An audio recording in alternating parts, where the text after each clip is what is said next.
calls from families who hadn't heard from their loved ones. The disappearances were scattered, seemingly unconnected. A German tourist here, a British backpacker there. Yet, an uneasy feeling began to settle over the backpacking community. In March 2023, a group of friends set off on an adventure to explore one of Australia's most infamous landmarks, the Wolf Creek Crater in Western Australia. The crater, formed by a meteorite impact over 300,000 years ago, is steeped in mystery and legend. Its remote location, harsh environment, and eerie atmosphere have inspired countless ghost stories and even horror films. The friends were drawn to the site by a mix of curiosity and thrill, eager to experience the otherworldly landscape firsthand. After a long day of driving on dusty, rugged roads, they finally reached the crater. The sun hung low on the horizon, casting long shadows over the barren land.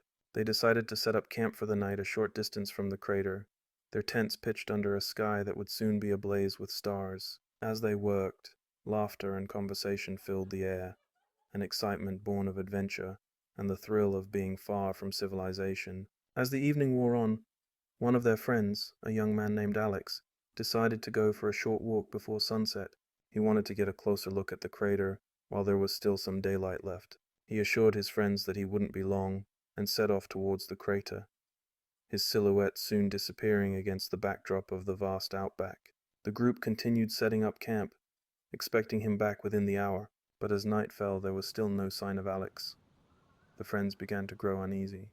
They called out his name, their voices echoing across the empty landscape, but there was no response. The minutes turned into hours, and their unease quickly turned to fear.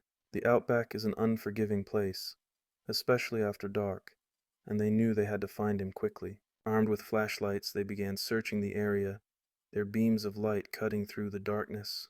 They scoured the path Alex had taken, their shouts growing more frantic with each passing moment. The vast, open expanse around them seemed to swallow their voices, offering no hint of where Alex might have gone.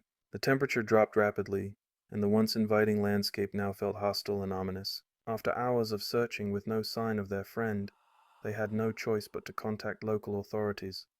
The search that followed was extensive. Police, local trackers, and even helicopters were brought in to cover the area, but despite their best efforts, there was no trace of Alexis. It was as if he had vanished into thin air. The search continued for days, with friends, family, and volunteers all joining in, but the harsh environment of the outback offered no clues. No footprints, no clothing, nothing that could point to what had happened to him. The disappearance of Alex near Wolf Creek quickly became the subject of local rumor and speculation. Some believed that he had simply fallen victim to the harsh environment. Perhaps he had become disoriented, lost his way, and succumbed to the elements. The outback is vast and unforgiving, and it's easy for even the most experienced adventurer to become lost. Others, however, whispered about something more sinister. The Wolf Creek crater has long been a source of ghost stories and unsettling legends. Locals spoke of mysterious disappearances over the years, of travelers who ventured too close to the crater and were never seen again. Some believe that the area holds a dark energy, that there is something about the crater that draws people in and does not let them go. To this day, Alex's disappearance remains an unsolved mystery. His friends are left with unanswered questions and the haunting memory of that night, a night that was supposed to be filled with adventure and camaraderie, but instead turned into a nightmare. The vast emptiness of Wolf Creek holds its secrets tightly, offering no solace to those left behind. The story of Alex's disappearance serves as a stark reminder of the dangers that come with exploring the unknown. The Australian outback is a place of breathtaking beauty, but it is also a place of immense danger, where the line between adventure and peril is often razor thin. Whether Alex fell victim to the unforgiving environment or something more inexplicable, his story adds to the chilling legacy of Wolf Creek, a place where the beauty of nature is shadowed by the mysteries it holds. Imagine standing on a dark hill, the town of Junee below you, while an ominous shadow looms over the land. It's the Monte Cristo homestead, a grand Victorian manor that seems to defy time, perched on its rise like a sentinel of untold horrors. Built in 1885 by Christopher William Crawley, it was once a symbol of wealth and success, but now it holds a reputation as Australia's most haunted house. Crawley was a self-made man, and when he moved into Monte Cristo with his wife Elizabeth and their 7 children. It was a life of luxury and prominence, but that opulence couldn't protect them from tragedy. In 1910, Christopher died suddenly of heart failure. Grief-stricken and alone, Elizabeth retreated into the homestead, rarely seen outside its walls for the next 23 years. She dressed in black, devoting herself to the Bible and ruling the house with an iron hand. They say Elizabeth never left. Visitors report seeing her, dressed in black, her stern face glaring through the gloom, her footsteps echoing down long, empty corridors. The room where she spent her final days is the epicenter of strange happenings. Electronics flicker and fail, objects shift on their own, and an unbearable chill wraps itself around anyone who dares enter. The very walls seem to whisper her name, and the air is thick with the feeling that you're being watched. But Elizabeth is only one of many spirits trapped within these walls. The homestead has a dark, bloody history, and it shows no mercy to those who walk its halls. There's the tale of the young maid, who fell, or was pushed, from the balcony in the late 1800s. Some say it was suicide, but rumors whisper of something more sinister. A pregnancy, a scandal, a secret too dangerous to keep. Visitors standing on the balcony often feel a sudden wave of sorrow, as if her despair is still palpable. Some have even seen her shadow, lingering on the edge, a reminder of her tragic fate. In the stables, the ghost of a young stable boy named Morris is said to haunt the grounds. Morris died in a fire, his screams echoing through the night as the flames consumed him. Even now, those who stand near the stables report hearing those same agonizing cries, and some swear they can smell smoke that isn't there. Then there's the story of Harold Steele, a mentally ill man who was kept in chains in the caretaker's cottage for over 30 years, hidden away by the staff. Forgotten after his mother's death, Harold was found living in filth, chained and broken, until his death, soon after being taken to an asylum. Today, if you listen closely near the cottage, you can still hear the clinking of chains, and visitors have reported feeling a deep, soul-crushing dread. And in 1961, another horror struck. A caretaker, Jack Simpson, was murdered on the front steps, shot by a local boy obsessed with the movie Psycho. This brutal act cemented Monte Cristo's reputation as a house of death, where no one is safe from the ghosts of the past. When the Ryans bought the homestead in 1963, they were unaware of its dark legacy, but they didn't have to wait long to learn. On their very first night, they felt something watching them. Lights flickered on and off, objects moved on their own, and the house seemed alive with something otherworldly. Their youngest daughter was once thrown from her bed by an unseen force, and their dog would bark incessantly at empty rooms, refusing to go near certain parts of the house. But instead of running, the Ryans stayed. They embraced the hauntings, turning Monte Cristo into a museum, inviting others to experience its terror firsthand. Visitors have seen ghosts in mirrors, felt cold hands on their shoulders, and heard whispers from the dark. Paranormal investigators have come, determined to debunk the legends, but many have left convinced that Monte Cristo's horrors are all too real. Even now, Lawrence and Shirley Ryan continue to live there, sharing the house's dark history with anyone brave enough to listen. They speak matter-of-factly about the spirits, neither exaggerating nor dismissing them. For them, Monte Cristo is more than just a haunted house. It's a living testament to the sorrow, fear, and death that has marked its history. The Monte Cristo homestead isn't just a place where time stopped. It's a place where the past clings to the present, where the line between the living and the dead blurs into something sinister. Every step, every creak, every flicker of candlelight reminds you that something is watching, waiting. The house is alive with the echoes of those who died unjustly, suddenly, and tragically, and their stories continue to unfold. For those who dare to visit, the question isn't whether the house is haunted, but whether you'll leave untouched by the spirits that still roam its halls. Monte Cristo stands as a chilling reminder that some stories never end. They simply refuse to let go. In the heart of Australia's vast outback, where the endless land meets the infinite sky, a mysterious phenomenon lingers, a phenomenon that has left travelers, explorers, and locals alike in awe and fear. Here, the barren landscape stretches for miles, dotted only by sparse shrubs and the occasional silhouette of a kangaroo leaping across the horizon. Silence reigns supreme, broken only by the whispering wind and the distant calls of nocturnal creatures. This is the Queensland Plains, a place of solitude, beauty, and the home of one of Australia's greatest enigmas, the Min Min Lights. The legend of the Min Min Lights dates back to the early 20th century, but stories of these strange orbs of light have echoed through indigenous Australian lore for much longer.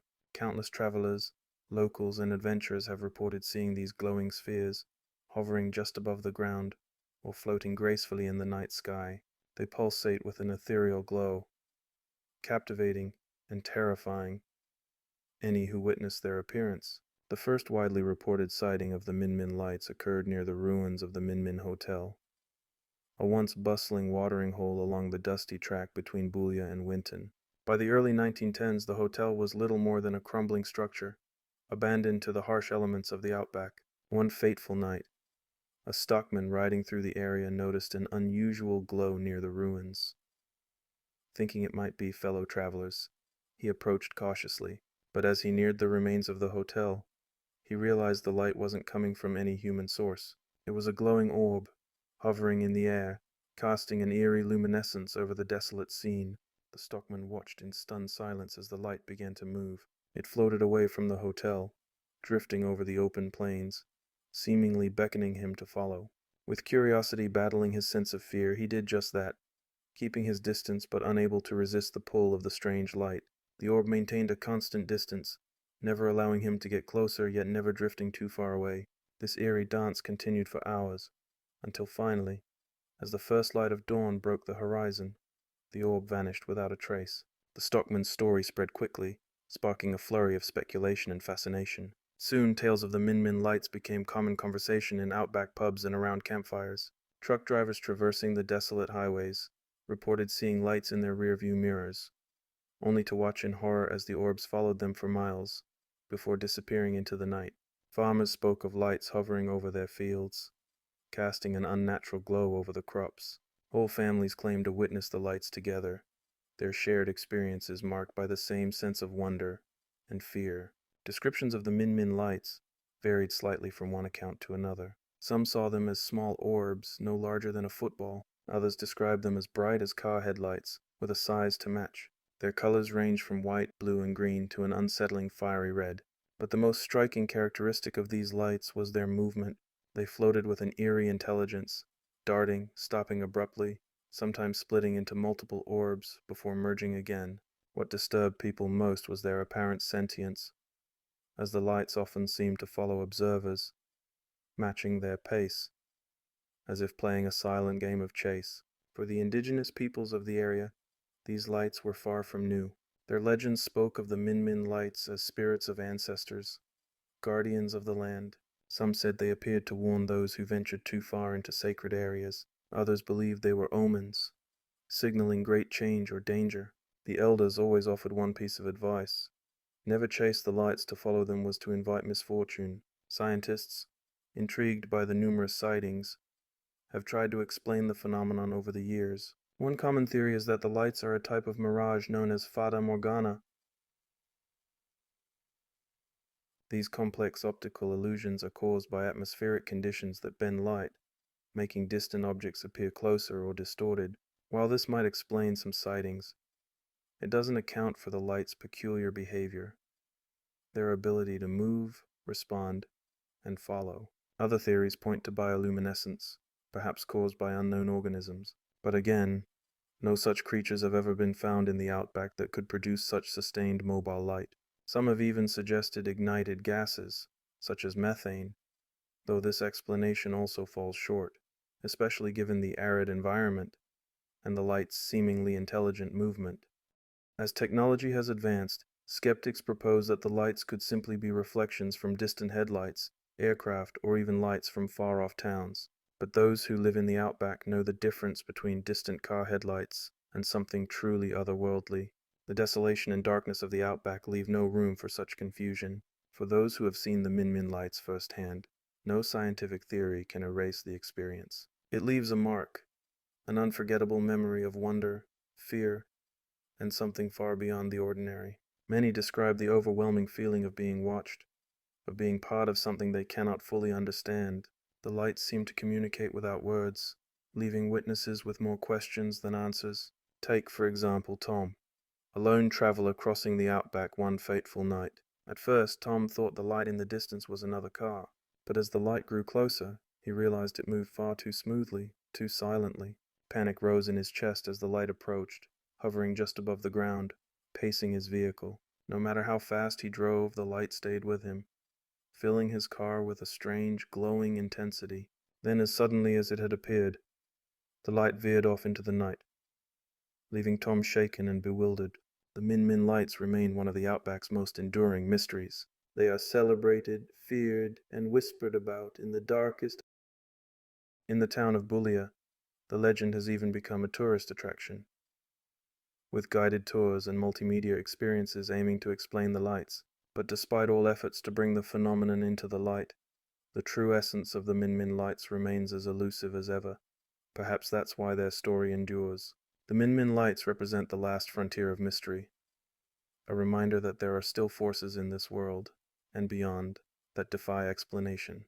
They are a symbol of the wild, untamed spirit of the land itself, and a testament to the power of nature to inspire awe, wonder, and humility. So if you ever find yourself deep in the outback, under a sky filled with stars, keep an eye on the horizon. You may just witness the eerie dance of the Min Min lights, a sight that will leave you questioning the very nature of reality.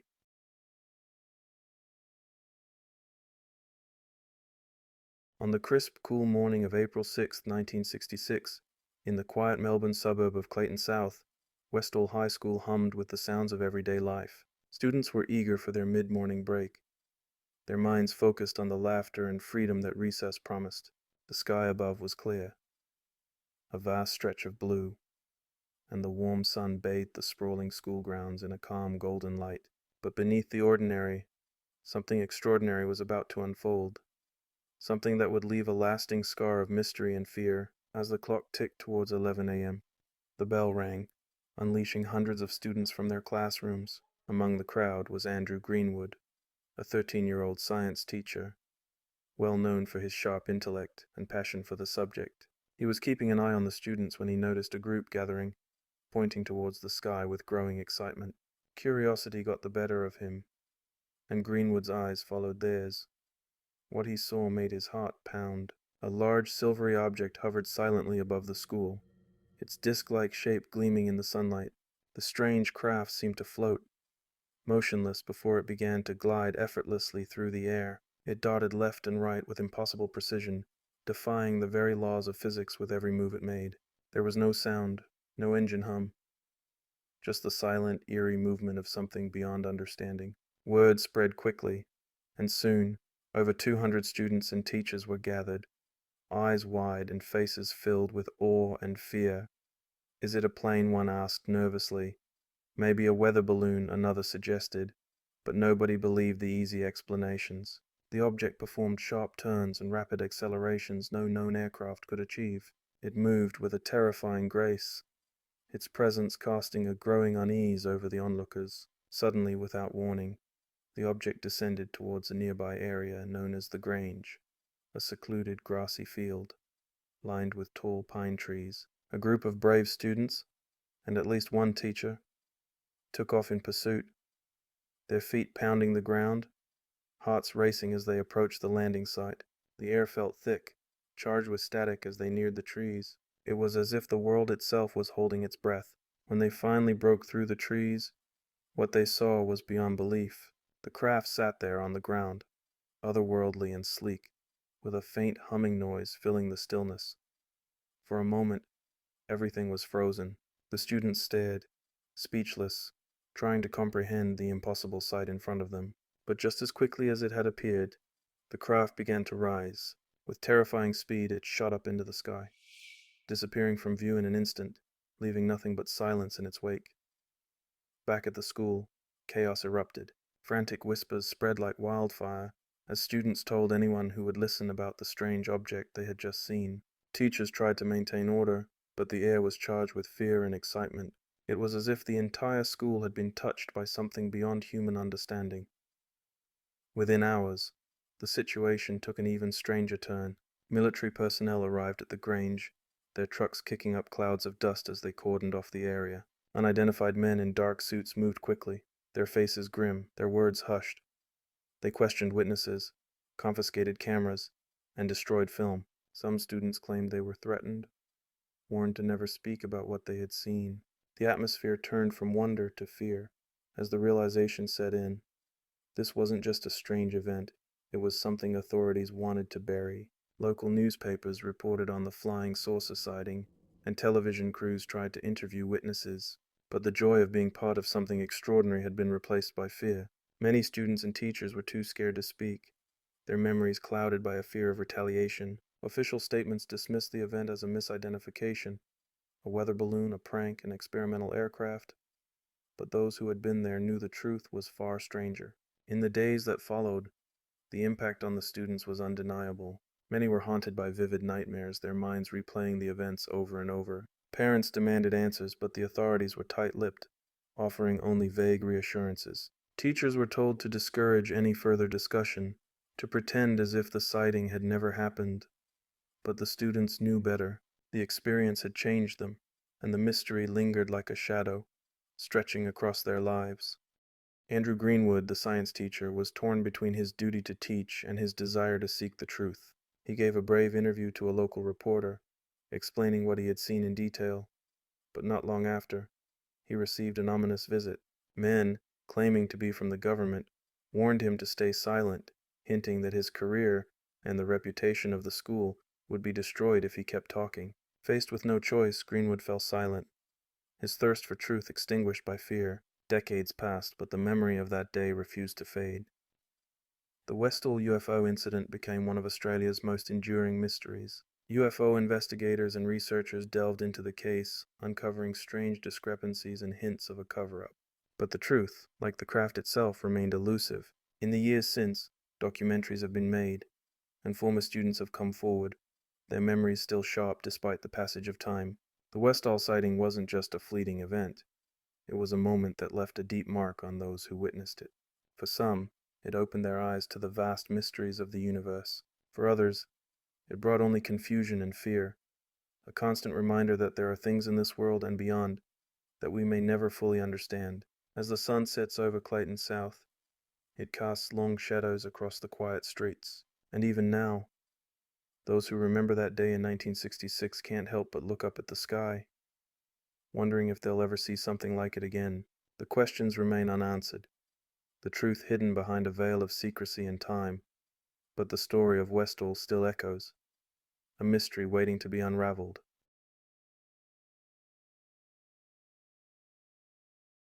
The dawn of December 1st, 1948, broke gently over Adelaide, South Australia. The coastal city began to stir as the first light bathed Somerton Beach in a soft golden hue. Waves lapped rhythmically against the shore, and a cool breeze carried the salty scent of the sea inland.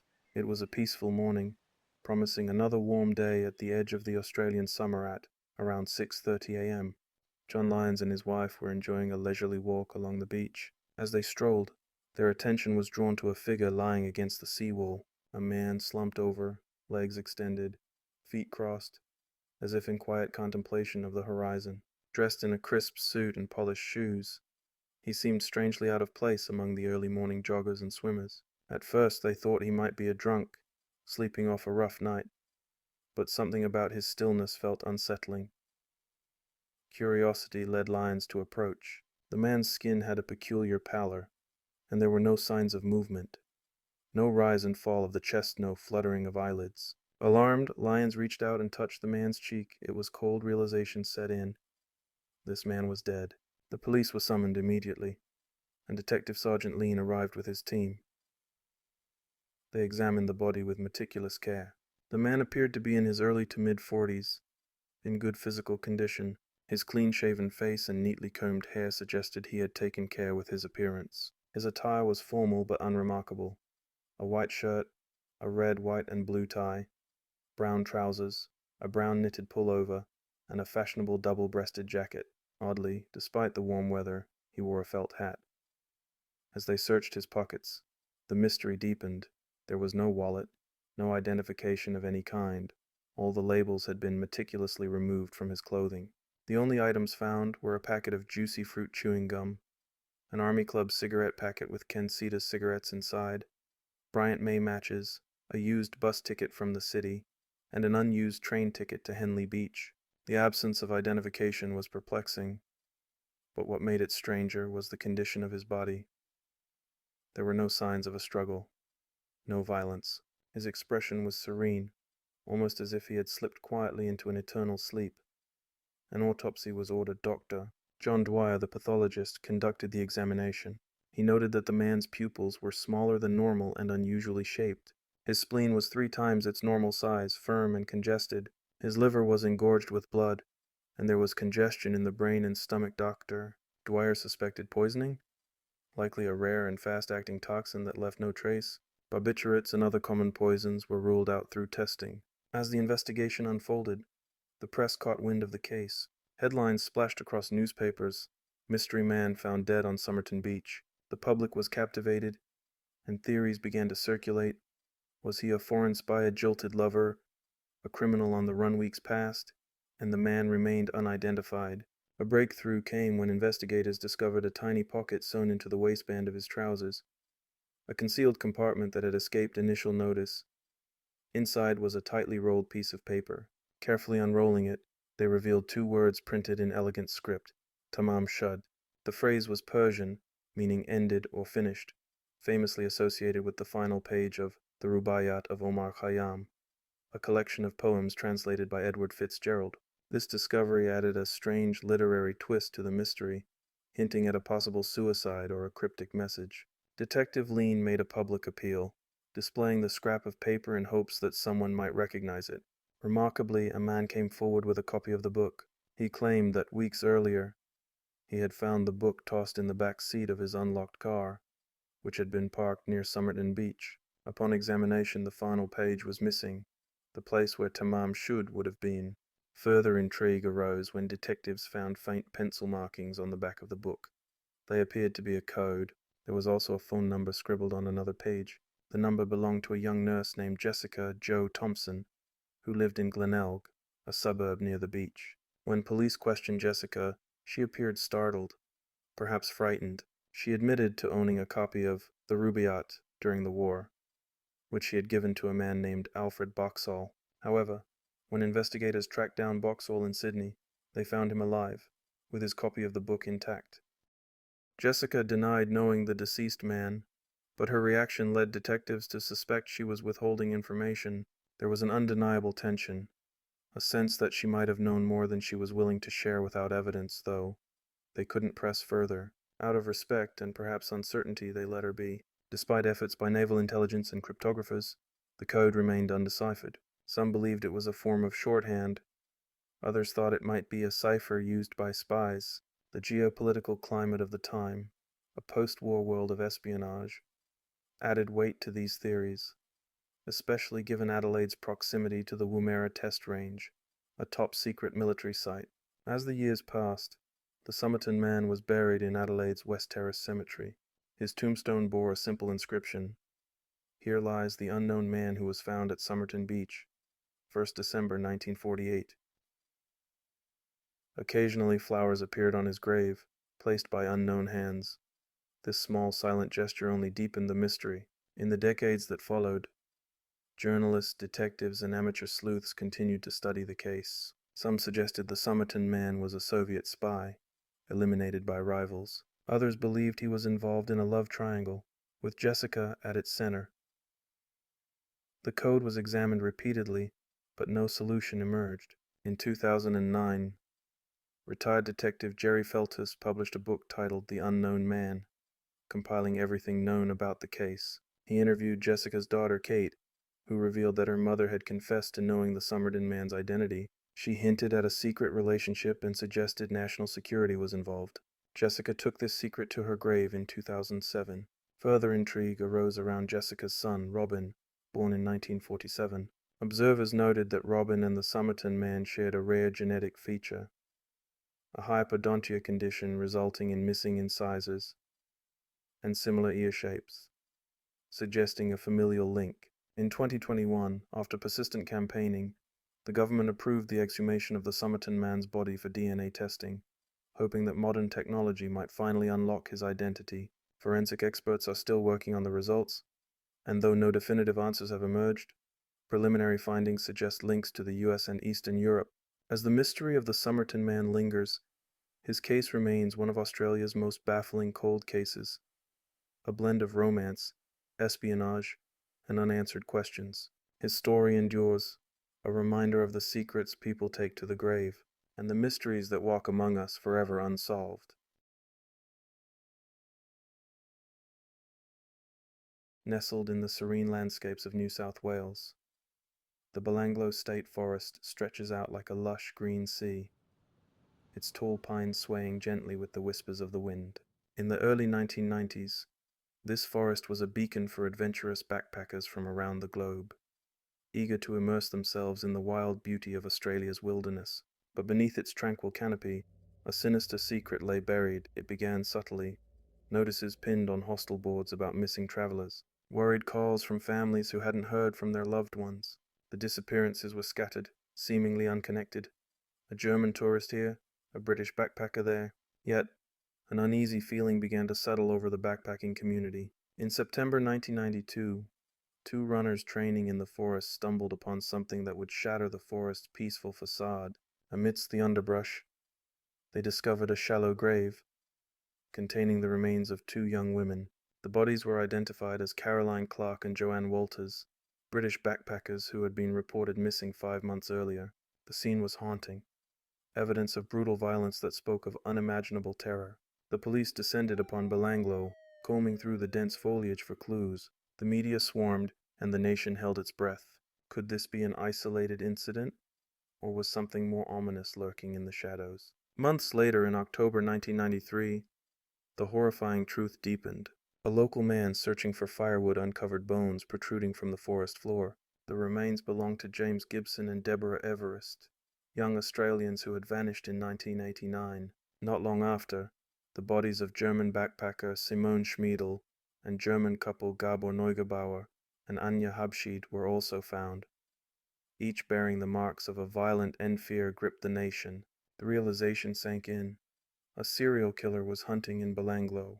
The carefree spirit of backpacking was tainted with dread. Travelers clutched their maps a little tighter, eyes darting at every rustling leaf. Investigators worked tirelessly, piecing together patterns and tracing the victims' last known movements. A breakthrough came when Paul Onions, a British man, contacted the Australian authorities. He recounted a harrowing experience from January 1990. While hitchhiking south of Sydney, he was picked up by a man named Ivan Milat. During the drive, Milat's demeanor shifted from friendly to menacing. He pulled out a gun and attempted to restrain Onions, who managed to escape by leaping from the moving vehicle and flagging down a passing car. With this vital information, police zeroed in on Ivan Milat, a road worker from a large family residing in the outskirts of Sydney. Surveillance and searches of his property unearthed chilling evidence. Camping gear, clothing, and cameras belonging to the victims' hidden compartments held weapons matching those used in the murders. In May 1994, Ivan Milat was arrested.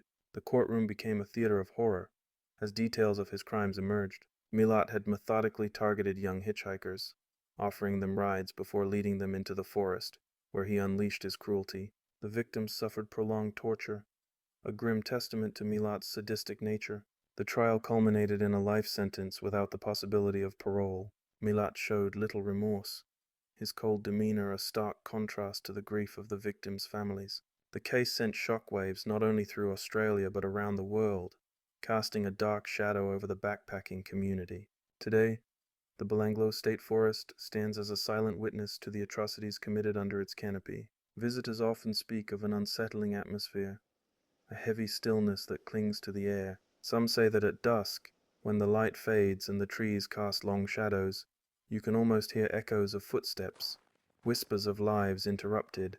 The tale of the disappearances in Belanglo is a haunting reminder of the darkness that can hide behind a friendly smile, and the dangers that can lurk in even the most picturesque places. It's a story that chills the soul, a real-life horror that warns us to be wary, to trust our instincts, and to remember that evil can reside where we least expect it.